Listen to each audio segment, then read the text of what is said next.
মই ৰাতিপুৱা আজি গম পালোঁ ইয়াতে টুনিয়াপাৰত এই নদীটোৰ ইয়াতে এটা পাৰা আছে শান্তিপাৰা বুলি। ইয়াতে এজন কৰ মানুহ কি মানুহ তেওঁ মৌলানা বুলি কৈছে চবে। তেওঁ আহি ইয়াতে ঘৰ বনাইছে, দেখিছোঁ ইয়াতে একদম ভালকৈ মানে পকী ঘৰ বনাইছে। অথচ তেওঁৰ এই মাটিৰ কাগজ আছে নে নাই, তেওঁলোকে ক'ৰ পৰা আহি বহিছে ইয়াত, তেওঁলোকৰ ভোটাৰ কাৰ্ড আধাৰ কাৰ্ড এইবিলাক কি ওচৰে পাঁজৰে মানুহে ইমান এটা আগতে খবৰ লোৱা নাই। কিন্তু তেওঁ এতিয়া যিবিলাক কাম কৰি আছে, নদীও দখল কৰাৰ চেষ্টা কৰি আছে। মাটিটো দখল কৰিছে আগতে, এতিয়া নদীও এৰা নাই তেওঁলোকে। আৰু ওচৰে পাঁজৰে যিমান মাটি আছে চব তেওঁৰ বুলি কৈ তেওঁ নিজে তাত ঘৰ বনাই আছে, তাতে মাটি পেলাই আছে। JCB লগাইছে, এই JCBয়ে কাম কৰিছিল যোৱাকালি। ইয়াতে নদীটোৰ পথে পৰিৱৰ্তন কৰি দিছিল, টুনিয়া নদীটোৰ। তো আজি ৰাইজে ওলাই আহিছে, গাঁৱৰ ৰাইজে ধৰাত তেওঁ এইটো আকৌ ঠিক কৰাৰ কাৰণে লাগিছে। এতিয়া JCBয়ে এইটো ঠিক কৰি আছে। এতিয়া চৰকাৰৰ ওচৰত এইটোৱে আগ্ৰহ যে তেওঁলোকে সোনকালে এইটো কি আছে তদন্ত কৰি পেলাই মানুহজনৰ ঘৰৰ এইটো প্ৰমাণ আছেনে নাই, নথি ইয়াতে কেনেকৈ তেওঁ মাটিটো কিনিলে, কাৰ পৰা কিনিলে, কোনে তেওঁক মাটিটো দিলে, এইটোৱে এটা ডাঙৰ কথা। এই মাটিখিনিতো আচলতে তদন্ত হ'ব লাগে। এই মাটিটো কাৰ, আৰু মাটি যদি চৰকাৰী হয় তেতিয়াহ'লে চৰকাৰে ইয়াত উচিত ব্যৱস্থা কৰিব লাগে। আৰু এনেকুৱা অবৈধ ঘৰ যদি বনাইছে এইবিলাক ভাঙি দিব লাগে অতি শীঘ্ৰে। তেওঁৰ কাষতে আৰু এটা শুনিছোঁ দোকানো আছে, এজনৰ মানে লোহা লক্কৰৰ দোকান আছে। এইটোতো একেবাৰে অবৈধ, তাতে কোনো পাৰ্মিশ্যন নাই তেওঁক এইটো খালী কৰিবলৈ আজি কৈছে। অলৰেডি 7 দিনৰ সময় দিয়া হৈছে, অতি শীঘ্ৰে এইটো খালীও হ'ব লাগে। ঘৰ নাছিলে, একো নাছিলে, আৰু নদীটোত বহুত পানী হয়। অথচ ইয়াতে নদী যদি ঠিক কৰা যায় তো ইয়াৰ ধৰ্মীয়ভাৱেও মানুহবিলাকে উপকৃত হ'ব। তেওঁলোকৰ নিজৰ আস্থা আৰু বিশ্বাসৰ কাৰণে তেওঁলোকে যি পূজা পাৰ্বণ কৰে এইটো তেওঁলোকে ভালকৈ কৰিব পাৰিব। এইটোৱে মানে এইবিলাক মানুহ চাওক, এইবিলাকৰ তথ্যটো সাধাৰণ মানুহে বিচাৰ কৰিব নোৱাৰে। কৰ মানুহ কি মানুহ, তেওঁলোকৰ কি মানে প্ৰমাণ পত্ৰ কি আছে, এইবিলাক চৰকাৰে কৰিব লাগিব। কিন্তু ইয়াতে কিছু মানুহ আছে যিবিলাক মানে পাট্টা মাটি আছে, আৰু কিছু মানুহৰ এতিয়ালৈকে পাট্টা হোৱা নাই। মই শুনিছোঁ তেওঁলোকে অবৈধভাৱে ইয়াতে আছে, ৰেগুলাৰ মাটিও হয় আৰু চৰকাৰৰ খাছ লেণ্ডো হয়। মানে ইয়াতে এটা মৌলানা থাকে, তাৰ নাম হ'ল হজৰত আলী। যোৱাকালি কি কৰিছে, তাতে JCB আনি যিটো ৰাস্তা আছিল নদীৰ ৰাস্তাটো, এইটো বন্ধ কৰি বেলেগ ছাইডৰ পৰা ৰাস্তা তাই ওলাইছে। এইটো ছাইডে যে ৰাস্তাটো যে ওলাইছে, এই মৌলানাই যিমান ঘৰ আছে তাতে মন্দিৰ আছে, ঘৰ বাৰী আছে, চব ভাঙি যাব বৰষুণৰ দিনতে। বহুত বেয়াকৈ কাম কৰিছে।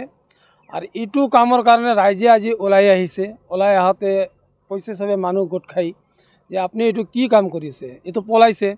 পলাবৰ পিছতে আমি তাকে আৰু একবাৰ ধৰি আনিছোঁ। ধৰা আনাতে আমি খুজিছোঁ যে আপুনি কি কৰিছে, এইটো আপোনাক কাই পাৰ্মিশ্যন দিছে, এইটো নদী কাটা পাৰ্মিশ্যন আপোনাৰ লগত আছে বোলে নাই, তো আপুনি কিয় নদীটো কাটিছে, কি চৰ্তত নদীটো কাটিছে আপুনি।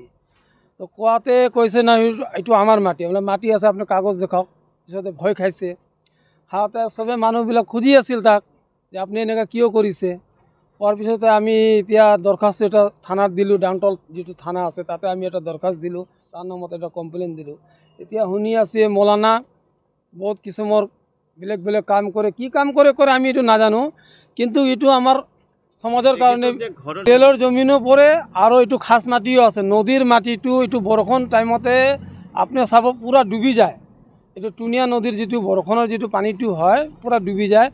ডুবাৰ মাজতে ই যে এনেকুৱা কামটো কৰিছে, বহুত বেয়া কাম কৰিছে। নিজৰ মাটি বুলি ভাবি তাকে কাম কৰি আছে। কিন্তু তাৰ ইমান মাটি নহয়, তাৰ যিখিনি মাটি আছে এইটো ঘৰটো বান্ধিছে। কেনেকৈ বনাইছে আমি নাজানো। মৌলানা বুলি কয়।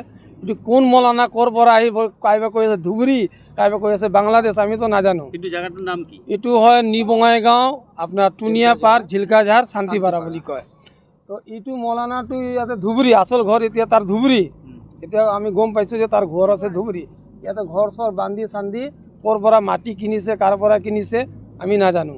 কি কাম কৰি আছে এইটো যদি ভালকৈ তদন্ত কৰা যায় তাহলে মৌলানা ভাল ফাঁচি যাব। আপোনালোকে কি এতিয়া অভিযোগ দাখিল কৰিছে নেকি?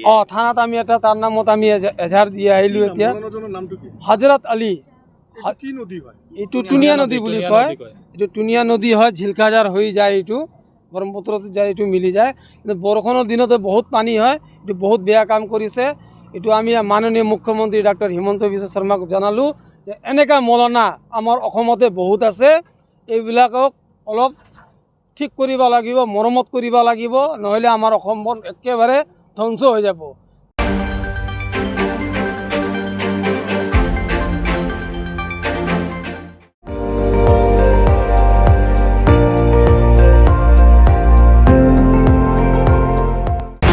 আপুনি চাই আছে ND24 সৰ্বশ্ৰেষ্ঠ নহয় সৰ্বোত্তমৰ দৌৰত।